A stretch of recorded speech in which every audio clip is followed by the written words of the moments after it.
이번 시간에는 바울과 유대교에 대해서 살펴보도록 하겠습니다.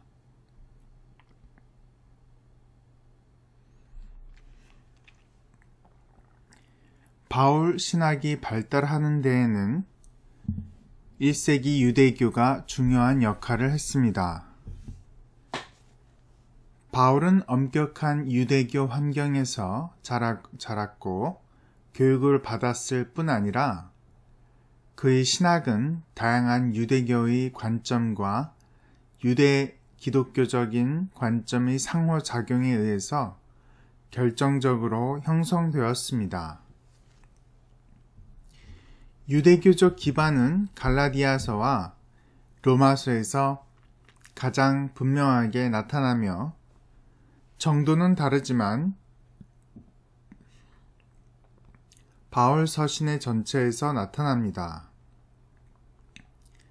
따라서 바울 및 그의 가르침을 정확하게 해석하기 위해서는 바울 시대의 유대교의 모습을 결정하는 것이 매우 중요합니다. 바울의 신학은 하나님이 주신 계시에 의해서 획득한 바울 자신의 기독교적 신념들과 그 계시를 이해하고 적용한 틀과 배경이 된 유대교라는 두 개의 초점을 중심으로 하는 하나의 타원을 비유할 수 있을 것입니다.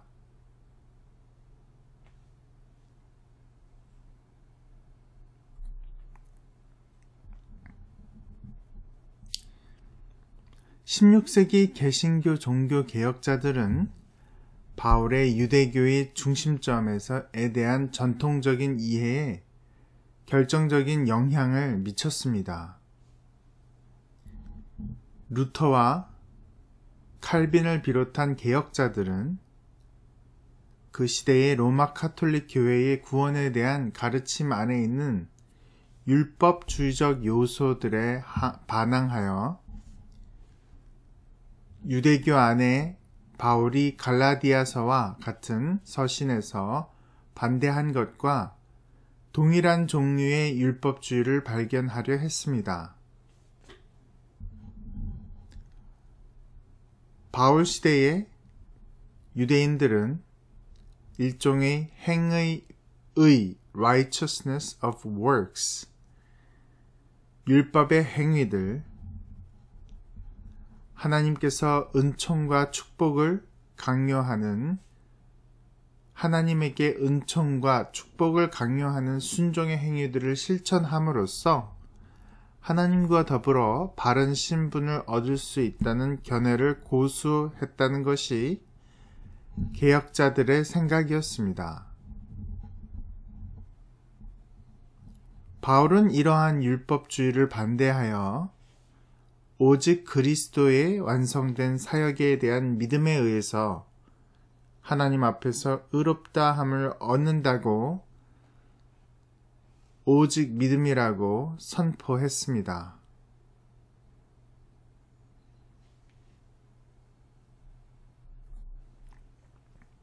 그 믿음은 본질상 모든 종류의 순종의 행위들을 배제했습니다.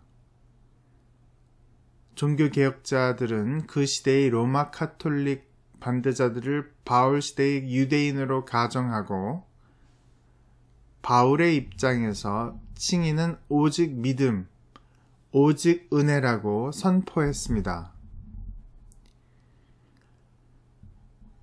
여러분, 이 그림들을 보시면은 제일 왼쪽 위에 있는 개혁자가 쯔빙글리고요. 스위스의 쯔빙글리. 왼쪽 하반부가 유명한 마틴 루터죠. 그 중간에 있는 사람이 존 깔뱅이고요. 캘빈이고요. 그 다음에 오른쪽 하단부에 있는 분이 존 낙스. 그래서 에딘버러 대학의 뉴 칼리지 거기에 그 대학 내에 있는 동상입니다.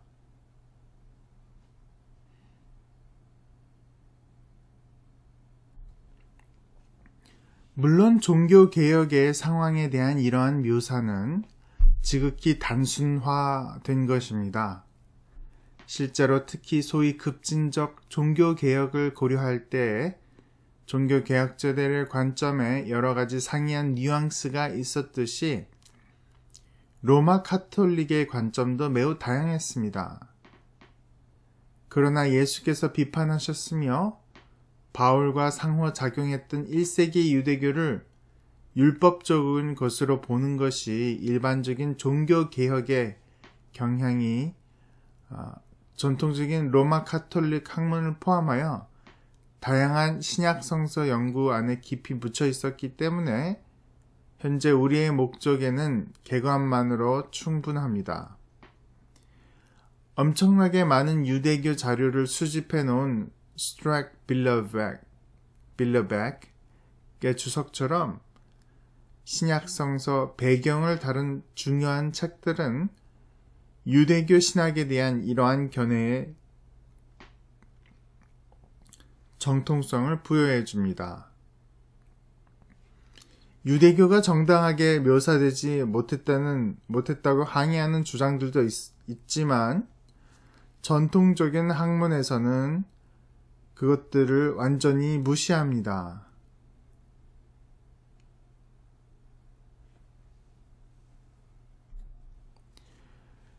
그런데 1977년에 상황을 극적으로 변화시킬 책이 출판되었습니다.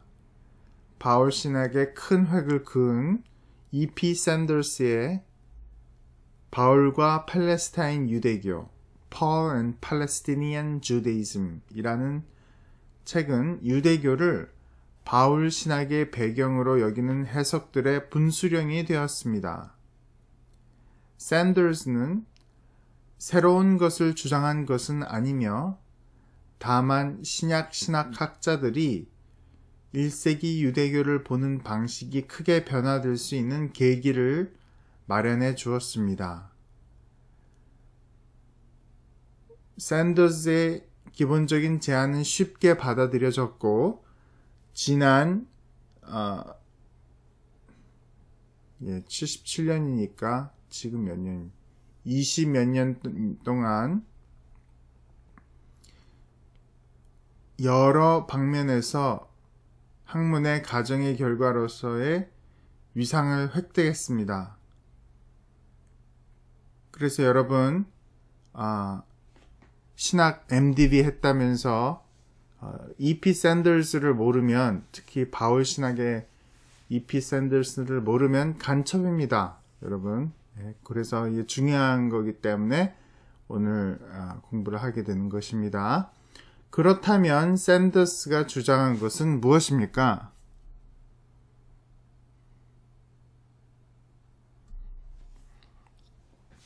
본질적으로 샌더스는 1세기 유대교를 율법주의적 종교로 여기는 전통적인 견해가 옳지 않았다고 주장합니다.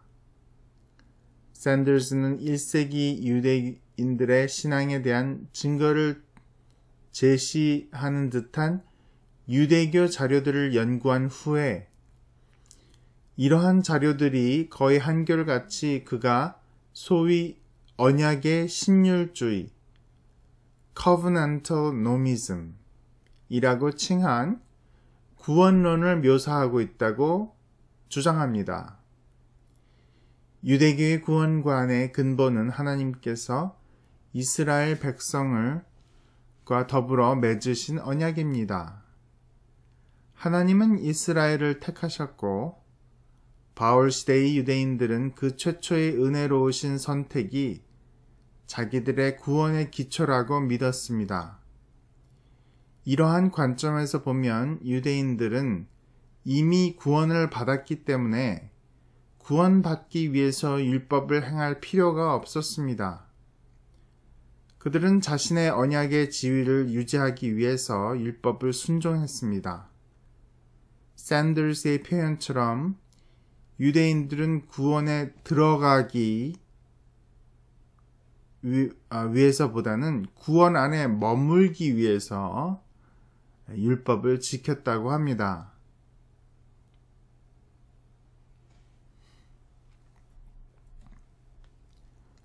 유대교의 이러한 견해는 바울과 어떤 관계를 지닐까요?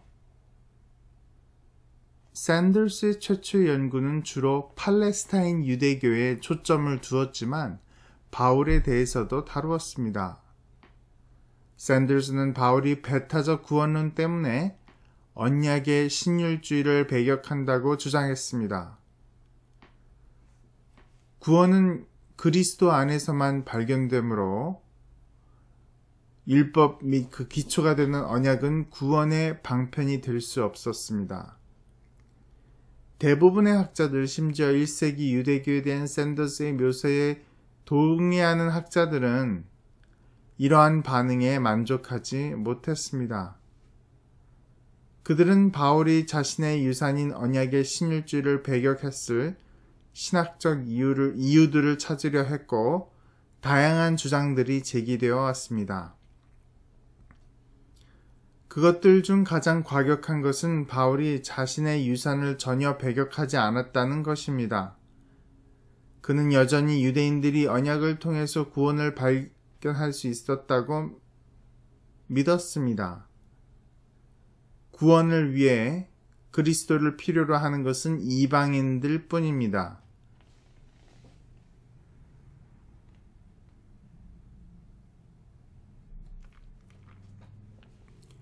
바울은 서신에서 유대인의 관점을 비판하지만 언약의 신율주의 covenantal nomism을 비판하는 것이 아니라 이방인들에게 복음을 전하는 데 반대하는 유대인들을 비판한다고 주장합니다. 그러나 가장 만족스럽고 대중적인 제안을 했던 제임스 던 교수가 제안하고 많은 학자들이 계속했습니다. 제임스 던, 여러분 또 신학 공부했다면서 제임스 던 모르면 어렵습니다. 제임스 던은 유대교에 관한 샌더스의 견해가 바울 문학에 미친 영향을 묘사하기 위해서 소위 새 관점이라는 표현을 처음으로 사용했으며 그 명칭은 그 운동 자체를 묘사하는 방법으로 자리 잡았습니다. 그래서 영어로는 New Perspective입니다. 근데 말이 New Perspective지 한 20년, 30년이 되었기 때문에 많이 새롭진 않습니다. 요즘에는. 제임스 던의 제안은 바울에 대해서 오늘날 많은 학자들이 바울이 씨름한 실질적인 유대교라고 확신하고 있는 언약의 신율주의에 어울리는 포괄적인 해석을 제공합니다. 본질적으로 던은 바울이 반대한 것은 구원을 유대 민족만의 것으로 제한하는 민족주의적 경향이라고 주장합니다.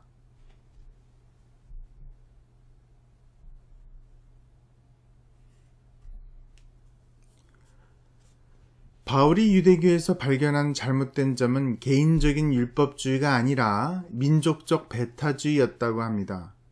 제임스 던의 견해와 바울에 대한 전통적인 해석의 차이점은 로마서 3장 20절에 율법의 행위로 그의 앞에 의롭다 하심을 얻을 육체가 없나니 와 같은 본문들에 대한 그들의 상충되는 해석에서 분명히 찾아볼 수 있을 것입니다.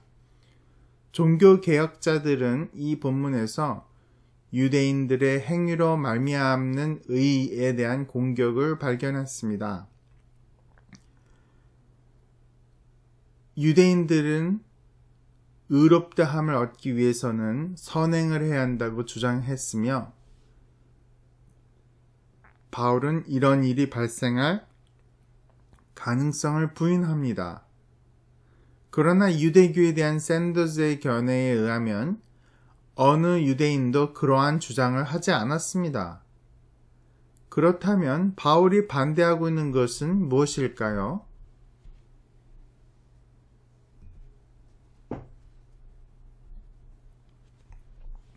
제임스 던은 유대인의 인종적 배타주의라고 답합니다.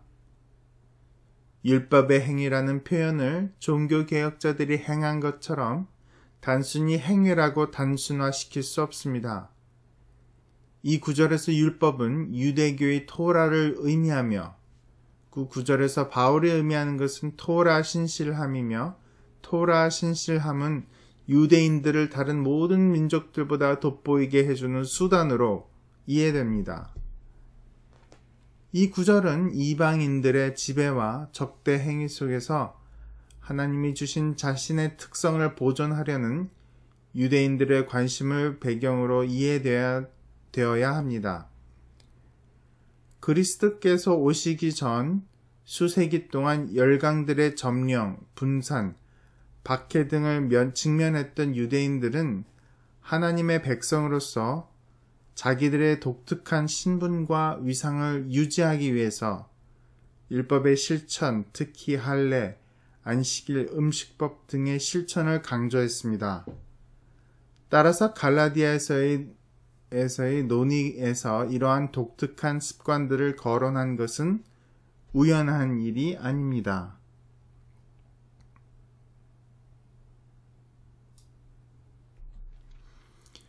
이 문맥은 바울이 율법의 행위라고 표현을 사용한 것 및 전반적인 율법을 공격한 것을 알려줍니다.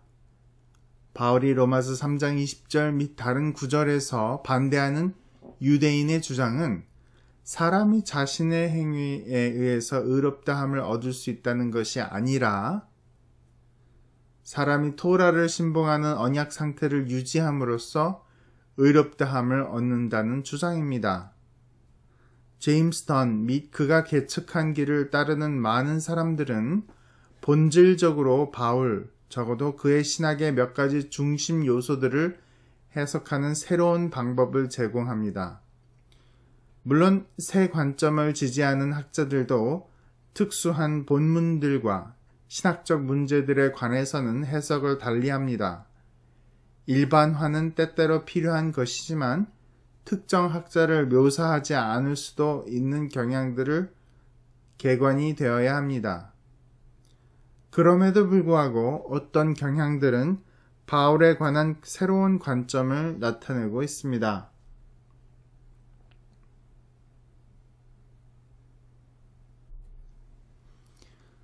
첫째, 바울의 신학은 구원서의 이야기를 배경으로 해석됩니다. 바울을 해석하는 이 새로운 방법은 주도적 옹호자는 리처드 헤이즈와 톰 라이트입니다. 여러분. 그래서 톰 라이트 교수가 책을 굉장히 많이 쓰시는데, 이분이 영국 성공회의 비숍도 하셨어요. 근데 비숍은 정치는 잘 못하셔갖고 다시 학계로 복귀하셨는데, 제가 영국에서 박사를 했습니다.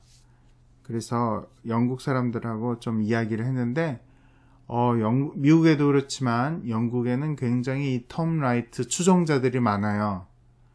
그래서 톰 라이트가 말한 건 다 맞다고 그렇게 생각하고 굉장히 추종하는데, 여러분들 굉장히 유명한 사람이기 때문에 이름은 아셔야 될 것 같습니다. 그 취지는 전통적으로 개인적인 경험으로 해석되어 온 많은 신학적 범주들을 이스라엘과 하나님의 백성의 집단 경험으로 제한하려는 것입니다. 둘째, 종교개혁자들이 믿음과 행위를 서로 반대되는 구원의 수단으로 간주하는 것이 축소되거나 제거됩니다. 그래서 이 개혁주의 신앙에서는 개혁주의자들은, 칼빈주의자들은 굉장히 이 세 관점을 싫어할 것 같습니다. 당연하죠. 이신층의를 축소하거나 제거하니까요. 바울이 다루고 있는 중심적 차이점은 인간론적인 것이 아니라 구원사적인 것, 즉 구원의 새 시대에 이방인들이 하나님의 백성에 추가될 수 있는 방식입니다. 셋째로, 칭의에 대한 바울의 가르침의 초점은 수직적인 것, 하나님 앞에서의 인간에서 수평적인 것, 하나님의 백성으로서의 동등한 파트너로서의 이방인으로 옮겨집니다.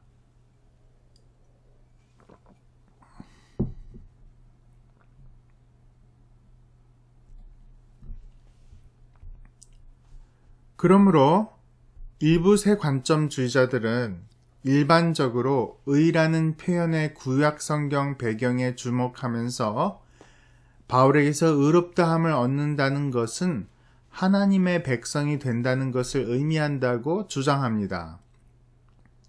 동시에 사도 바울은 사도로서 충분히 활동한 후에 유대주의자들과 논쟁하면서 그 교리를 주장했다고 주장함으로써 이신칭의는 바울 사상의 중심에서 밀려납니다.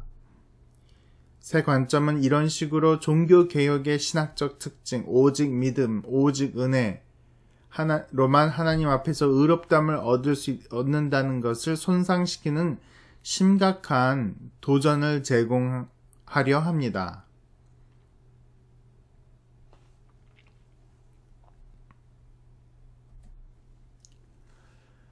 언약의 신율주의 및 그 결과로서 발생한 바울 신학의 재해석은 곧 학문의 주도적인 요인이 되어 관찰자들은 바울 해석에 있어서 패러다임 시프트, 패러다임의 변화에 대해서 이야기합니다. 그럼에도 불구하고 샌더스의 바울과 팔레스타인 유대교가 출판된 이후로 일부 학자들은 개별적으로 새로운 패러다임의 한두 가지 요소에 대해 이의를 제기해 왔습니다.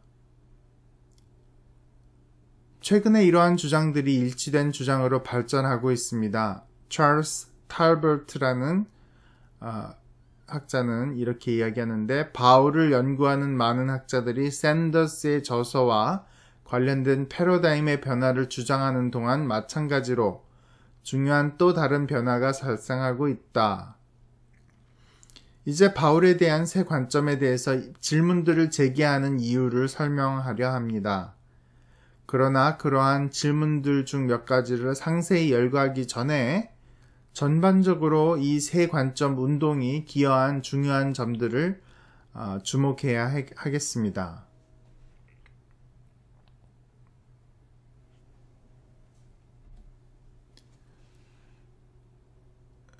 다음에서 샌더스의 비평 몇 가지를 살펴보겠지만, 그의 해석으로 전통적인 학문에서 나타나는 유대교에 대한 잘못된 해석을 개선했습니다. 예를 들어서 1세기의 가르침에는 여분의 공로를 쌓아둔 창고, Treasury of Merits, 종교개혁자들이 이렇게 1세기 유대교를 고소했는데요. 그러한 개념이나 그러한 표현은 없었던 것 같습니다. 바울 시대의 유대인들은 그러니까 종교개혁자들이 이 표현을 쓴 것은 그 표현이 16세기 당시 로마 카톨릭 교회의 그 부패 상황을 묘사하기 때문입니다. 그래서 인덜전스를 팔았죠, 교회에서. 그래서 그것을 사면 이미 죽은 사람이 연옥에서 천국으로 올라갈 수 있다고 이렇게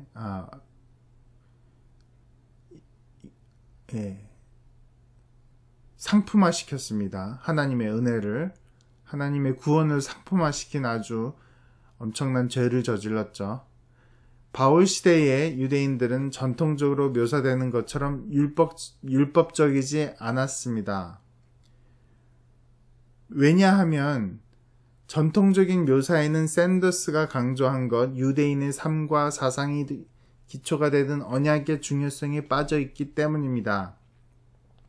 하나님께서 유대인들을 택하셨기 때문에 유대인들이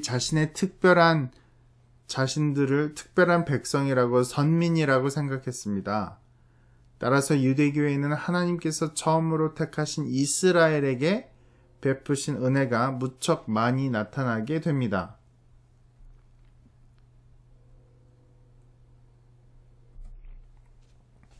많은 유대인들이 이러한 언약이라는 상황에서 율법에 순종하는 것을 고려했습니다.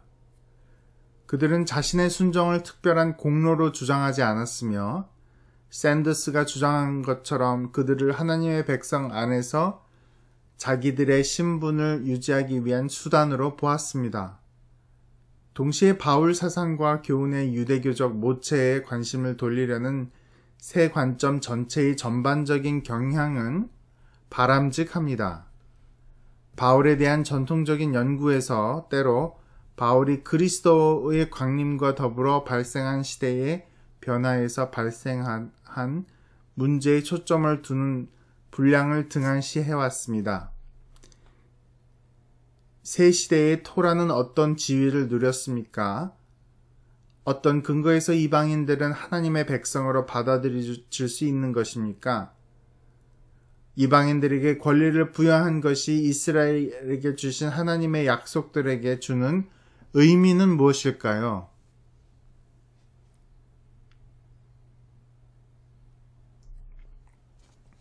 이것들은 1세기 교회에서 근본적으로 매우 중요한 질문들이었으며 이러한 질문들에 대한 대답을 구하는 사람들에게는 이방인들에게 복음을 전하는 하나님의 대표자였던 바울이 필요했습니다.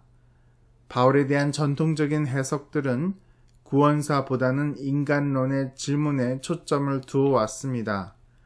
그럼에도 불구하고 유대교에 대한 샌더스의 해석과 새 관점은 반대 방향에서의 지나친 반응입니다. 나중에 언약의 신율주의에서부터 쇠관점에 이르기까지 새로운 패러다임과 관련된 질문들을 제시하겠습니다.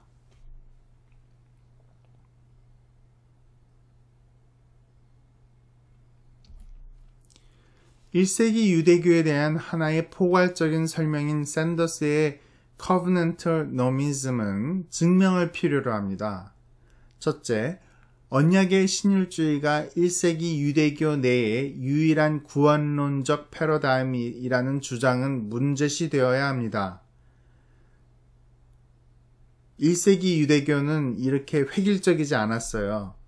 많은 종류의 유대교들이 있었고 분파들이 있었습니다. 최근의 연구에서 제2성전 시대의 유대교의 복잡한 것들과 자료들에서 발견되는 서로 다른 신학적인 견해와 관점들이 드러나고 있습니다. 샌더스는 1세기 말의 유대교 묵시서인 에스라 사서가 언약의 신율주의라는 패러다임에 어울리지 않음을 인정했습니다. 이 책은 바울 시대에 존재하던 관점을 제공하고 있습니다. 보다 심각한 것은 샌더스가 사용한 방법일 것입니다. 그는 유대교 문헌에서 율법주의처럼 보이는 단락들은 실제로는 율법주의라고 아니라고 주장하려 합니다. 그 이유는 보다 큰 언약과 예정의 구조를 가정해야 하기 때문이거나 그 단락들이 본질적으로 훈계적인 것이기 때문이라고 주장합니다.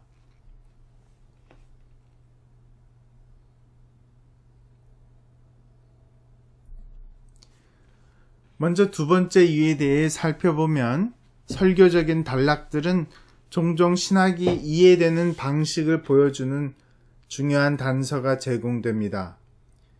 현대의 비슷한 예를 들자면 다음과 같습니다. 특정 목사의 신학에 대한 보다 정확한 해석을 제공하는 것이 무엇입니까? 교리적 진술입니까? 아니면 그의 설교 중 하나입니까? 사려 깊게 생각해낸 교리적 진술이 우위를 차지한다고 주장할 수도 있을 것입니다. 그러나 설교자가 실제로 믿는 것을 보다 정확하게 표현해 주는 것은 설교라고 주장할 수도 있습니다. 어쨌든 간에 설교체의 구절들을 고려의 대상에서 제외하는 것은 옳지 않습니다. 아마 샌더스의 설교체 구절들은 본질상 설교의 배후에 놓여있는 신학을 포함하지 않기 때문에 배제되어야 한다고 생각한 듯 합니다. 그렇지만 그것은 옳지 않습니다.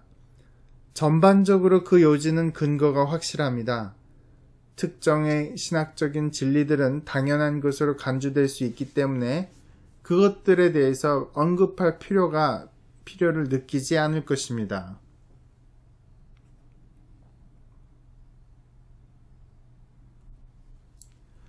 그러다 만일 어느 설교체의 단락이 특징적인 신학이라고 주장되는 것과 반대되는 신학을 나타낸다면 실제로 그 특징적인 신학을 존중해야 하는가에 대한 질문이 제기될 것입니다. 랍비들의 저술들이 좋은 예를 제공합니다. 샌더스는 구원이 보상과 관련되는 일, 유대인들은 율법을 행함으로써 구원을 얻는다 라는 것을 가르치기 위해서 문자 그대로의 의미로 취할 수도 있는 많은 구절에 주목합니다.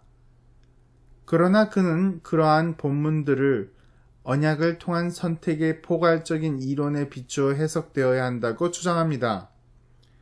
그러나 이러한 본문들에 대한 하나의 중요한 연구에서 주장하는 바에 의하면 랍비 문헌에서는 두 가닥의 구원론적 가르침, 선택에 의한 구원과 보상에 의한 구원, 이 두 가지 대안의 구조로서 존재합니다. 또 신약시대의 일부 유대교 저술들에는 샌더스가 어디에든 존재한다고 주장하는 covenantal nomism, 언약의 구조가 존재하지 않는다는 주장도 있습니다.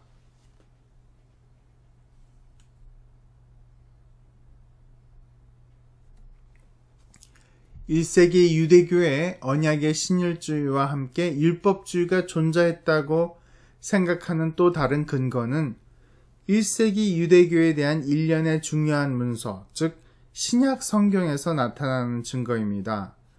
위에서 살펴본 것처럼 제임스 던 및 다수의 학자들이 갈라디아서와 로마서와 같은 중요한 바울의 편지들을 유대교 율법주의라는 비난의 흔적을 제거할 수 있도록 재해석해야 한다고 주장해 왔습니다. 이러한 시도들의 성공 여부는 또 다른 문제입니다. 그러나 비록 이러한 책에 드러난 증거가 여전히 의심스럽다 해도 거의 모든 대부분의 학자들은 신약 성경의 책들이 일부 유대인들이 자기들의 구원의 기초를 율법에 둔다고 가르치거나 암시한다고 인정합니다. 이 책들은 실제로 반대되는 관점에서 쓰인 문헌들이기 때문에 1세기 유대교를 재구성하는 과정에서 종종 배제되어 왔습니다. 또 일반적인 방법으로서 우리는 한 집단을 반대하는 사람들의 묘사에 의해서 그 집단을 견해를 결정해서는 안 됩니다. 1세기에 신약 성경이 쓰였고 중요한 문서인데도 이렇게 심각하게 고려하지 않는 것은 잘못된 것입니다.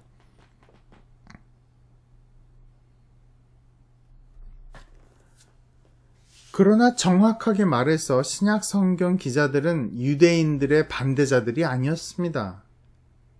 최근 학계에서는 신약 성경 기자들 및 다른 1세기 유대인들은 구약 성서 신앙의 후계자들의 권리를 가진 사람이 누구인가에 대해서 유대교 내에서 폭넓은 대화를 하고 있다고 강조합니다. 특히 우리처럼 신약 성경 문서들의 정확성을 크게 존중하는 사람들이 1세기 유대교를 이해하려면 신약 성경의 책들을 자세히 고찰해야 하겠습니다.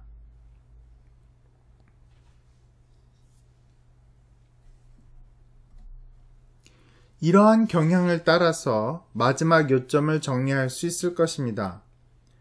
모든 학자들은 1세기 유대교가 율법에 대한 순종을 크게 강조했음을 인정합니다. 비록 현존하는 모든 신학적 자료들은 언약의 신율주의를 가르쳤지만 거리의 유대인들 가운데서 중요한 율법주의를 발견할 수 있을 것입니다. 유대교처럼 순종을 강조하는 신앙은 오해나 교육의 부족으로 인해서 순종을 하나님께서 보상하셔야 하는 공로가 되는 것으로 간주하는 신봉자들을 만들어내는 듯 합니다. 율법주의를 그다지 강조하지 않는 기독교도 얼마나 율법주의적인 신봉자들을 만들어냅니까?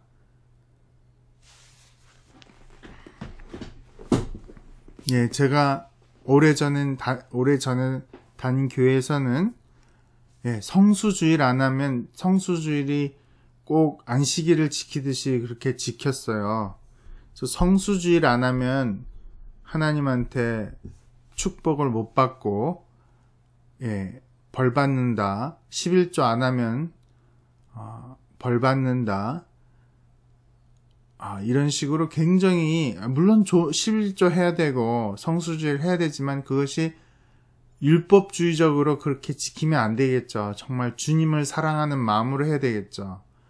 근데 그런 교회 분위기가 율법주의적이고 정죄하는 분위기가 아주 지배적이었습니다. 신약 성서 이런 기독교에서도 이런 신봉자들이 율법주의가 신봉자들이 있는데 신약 성서에서 암시하는 것처럼 1세기의 유대교는 더 그렇지 않았을까요?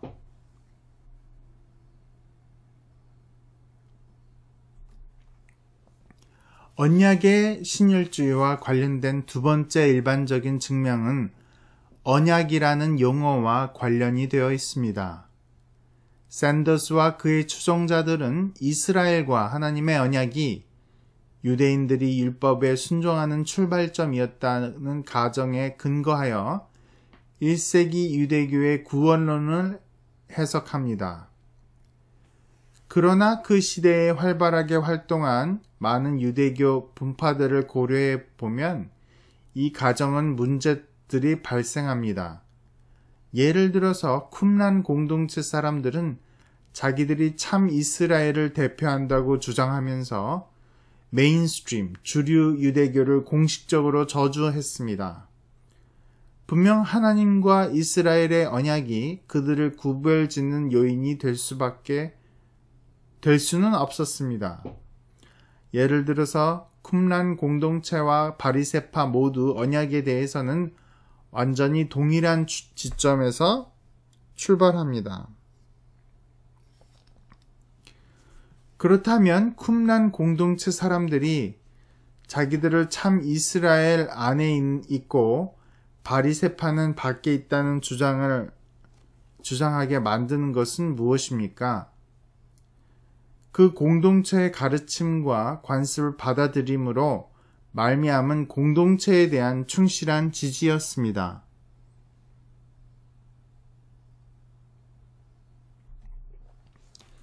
사실상 바울 시대의 많은 유대교 집단들은 민족적인 선택 대신에 개인적인 선택의 형태를 받아들였습니다. 또 한 사람의 선택된 신분은 특별한 공동체가 해석하고 실천하는 토라에 대한 충성으로 기초로 하여 결정되었습니다. 그러한 집단에게 있어서 선택됨은 단순히 언약 안에 계시된 하나님의 은혜의 문제가 아니라 그 이상의 것을 포함되었으며 최소한 인간의 행위도 포함되는 듯 합니다. 하워드 마셜 교수는 다음과 같이 표현합니다. 그들 및 다른 집단에게 있어서 문제는 언약의 백성 안에 머무르는 것이 아니라 그 집단이 정한 적절한 조건들을 이행함으로써 자격을 회복하는 것이었다.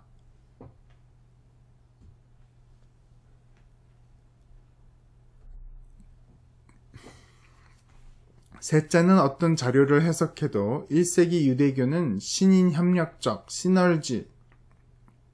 시너지스틱이라는 인식의 증거입니다. 1세기 유대교는 하나님의 은혜가 구원의 기초라고 믿었음을 부인하는 학자는 거의 없습니다. 그러나 샌더스의 주장에 의하면 1세기 유대교는 은혜로 말미암아 구원을 얻은 사람은 순종에 의해 그 안에 머물러야 한다고 믿었습니다.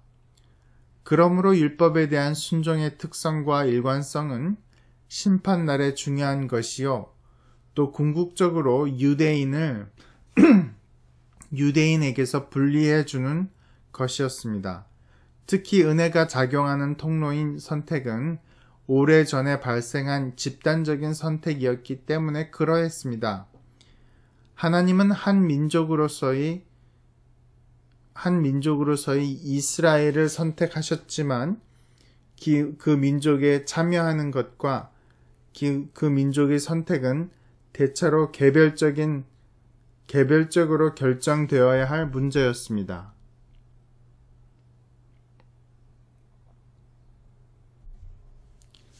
그렇다면 실제로 유대인들은 은혜와 행위를 통해서 구원을 받았습니다. 바울이 여러 구절에서 공격하고 있는 듯이 보이는 것은 바로 이 신인협력설입니다. 언약의 신율주의의 기원에 대한 샌더스가 원한 것, 즉 이 문헌들 중 일부가 행위로 얻은 의와 공로 신학을 받아들인다는 주장들을 막아주는 설명의 보루 역할을 하지 못합니다. 왜냐하면 언약의 신율주의가 동일한 현상들을 받아들이기 때문입니다.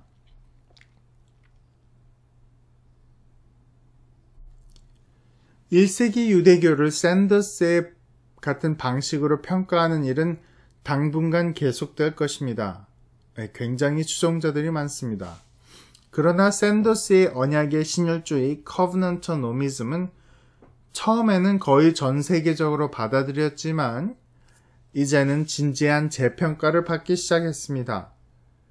우리 자랑스러운 한국인 신학자, 선구자이신 풀러 신학교의 김세윤 박사님은 이 상황을 정확하게 요약합니다. 제2성전 시대에 행위로 얻은 의의 모든 요소를 부인했던 것이 반대로 작용하기 시작했다. 결국 그것이 평형 상태로 발견할 때에 우리는 유대교를 행위로 얻은 순수한 의의 종교로 보는 전통적인 견해와 유대교 안에서 행위로 얻은 의라는 요소로 전적으로 부인하는 세 관점 모두 옳지 않으며 유대교가 행위로 얻은 의라는 요소를 지닌 언약의 신율주의라는 것을 이해할 수 있을 것이다. 그래서 우리 김세윤 박사님의 말씀하신 것처럼 세 관점이 분명 전통적인 이런 획일적인 유대교에 대한 인식을 도전하고 깨는 역할을 하긴 했지만 세 관점의 입장 역시 모두 옳지 않다는 거죠. 그래서 전통적인 입장과 세 관점의 어떤 밸런스가 필요하지 않는가. 그래서 중요한 것은 우리가 1세기 유대교가 전부 율법주의자였다. 이렇게 보기는 어렵지만 율법주의적인 어떠한 요소를 지닌 어떤 분파가 있었고 그런 경향들이 있었다는 것은 우리가 부인할 수가 없습니다. 왜냐하면 에스드라 사서나 여러 가지 유대 문헌들이 있어요. 그 문헌들을 보시면 율법주의적인 성향이 아주 뚜렷합니다. 그래서 그렇지 않은 문헌들도 있지만 1세기에 그런 문헌들도 있기 때문에 우리가 교만하게 지금 20세기, 21세기 학자들이 16세기 루터가 다 틀렸다, 칼빈이 다 틀렸다 이렇게 이야기하기는 굉장히 교만한 이야기인 것 같습니다.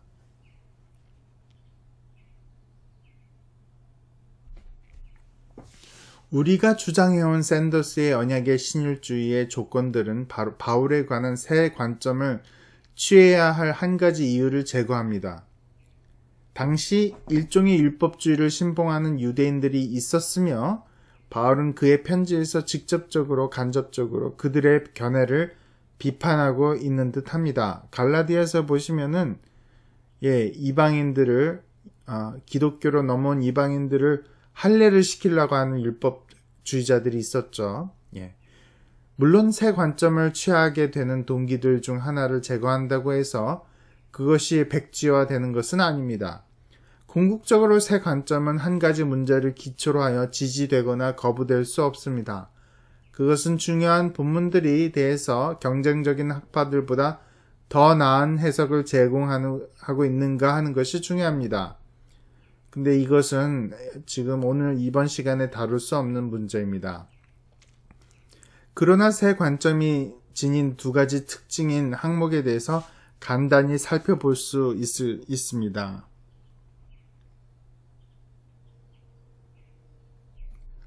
첫째, 믿음과 율법의 행위라는 대조입니다. 바울 서신에서 8번, 그리고 갈라디아서와 로마서에서 한 번씩 등장하는 율법의 행위라는 표현에 대한 연구가 상당히 진행되어 왔습니다. 이는 그 표현의 해석들이 해석의 전반적인 방향을 결정하기 때문입니다. 제임스 던 및 새 관점을 옹호하는 학자들은 그 구절이 유대인들의 의지를 왕성하게 그리고 이방인들을 분리하는 기능으로 이해된 율법에 대한 충성을 간단히 표현하는 역할을 한다고 생각합니다. 그러므로 사람이 율법의 행위를 통해 의롭다함을 얻을 수 있다는 것을 부인하는 것이죠. 제임스 던은 일반적인 문제가 바울이 갈라디아서와 로마서에서 율법과 행위에 대해 언급한 모든 것을 안에 스며 있다고 주장합니다. 그러나 그 방법은 주 계기에 전도된 것입니다. 던은 사회사본의 본문들을 인용했지만 그 구절에 이러한 특별한 뉘앙스를 부여하는 것을 증명하지 못했습니다.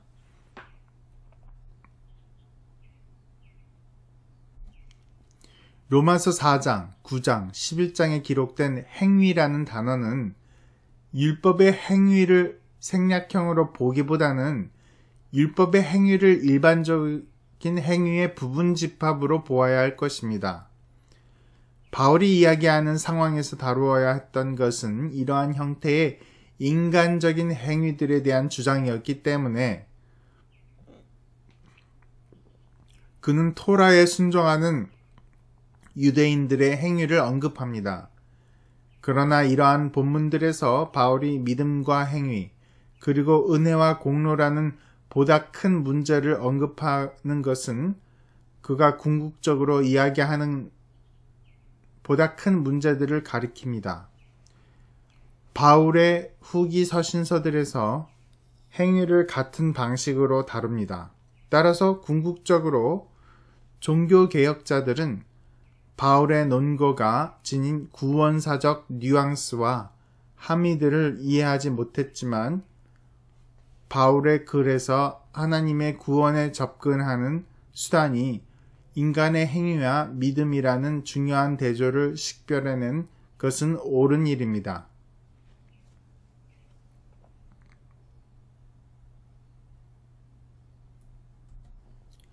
둘째로 언약이라는 동일 명제와 하나님의 백성에 속하는 것에 의해서 칭의를 재정의하려는 시도 역시 동일한 문제에 직면합니다. 즉 1차적인 것과 2차적인 것이 역전이 됩니다. 바울의 칭의라는 표현은 분명히 구약성서와 유대교를 배경으로 해석되어야 합니다. 그러나 오늘날 일부 학자들은 바울이 그 표현을 사용한 것을 자료에 의해 확립된 요소들로 제한하려고 하는 경향이 있습니다. 동시에 현대 학자들은 구약성서에서 언약의 범주를 초월하는 의의 요소들을 경시하는 경향을 나타내 왔습니다. 바울은 구약성서의 표현을 취하지만 인간의 상태를 보편화함으로써 그것을 다른 방향으로 이동시킵니다. 그리스도 안에 나타난 하나님의 계시에 비춰보면 유대인들은 더 이상 하나님과 좋은 상태를 유지할 수 없습니다. 그들은 하나님 백성 밖에 있으며 이방인들과 마찬가지로 그 자격을 회복해야 합니다.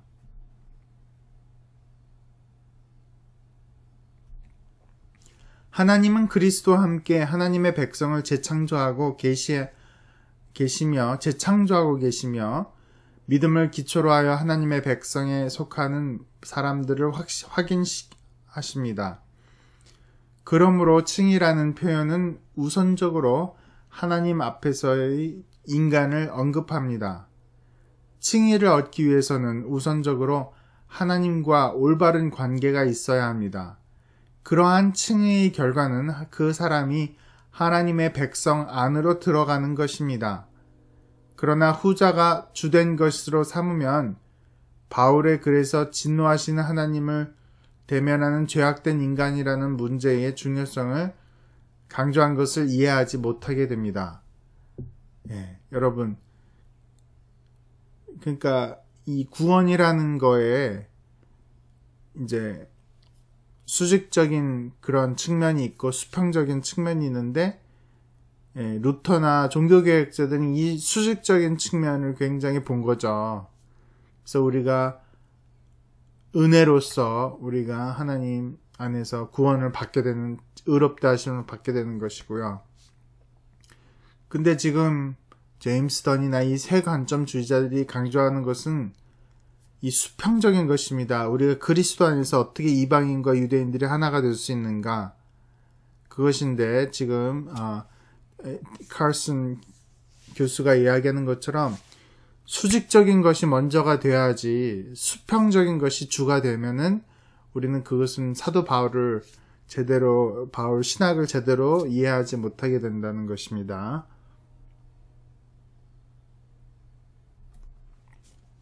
마틴 루터는 자신의 경험을 통해서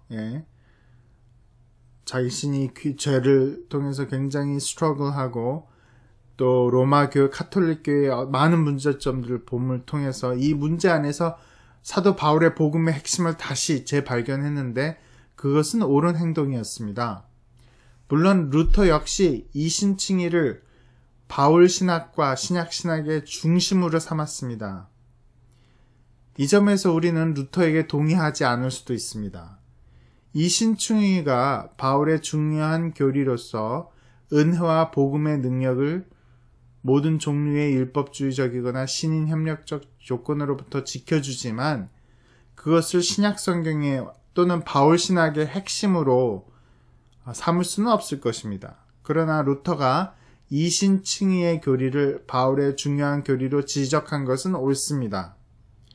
최근의 학자들은 새 관점을 옹호하는 사람들과는 달리 이신칭의가 처음부터 바울의 복음의 중요한 구성 요소였다고 강조하는 경향이 있습니다.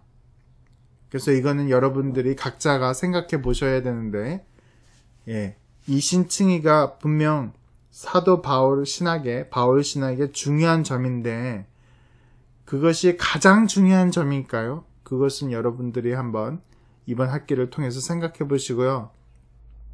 이 신약 성경에 우리 복음서도 있고 히브리서도 있고 여러 가지 책들이 있는데 이신칭의가 가장 중요한 교리입니까? 신약 성경에서? 예수님은 의롭다 하게 된다는 것, 바울같이 그렇게 아주 explicit하게, 뚜렷하게 이야기하지 않으셨어요. 복음서에서는. 그래서 이런 것들 여러분들이 한 학기 동안에 한번 생각해 보시기 바랍니다. 수고하셨습니다.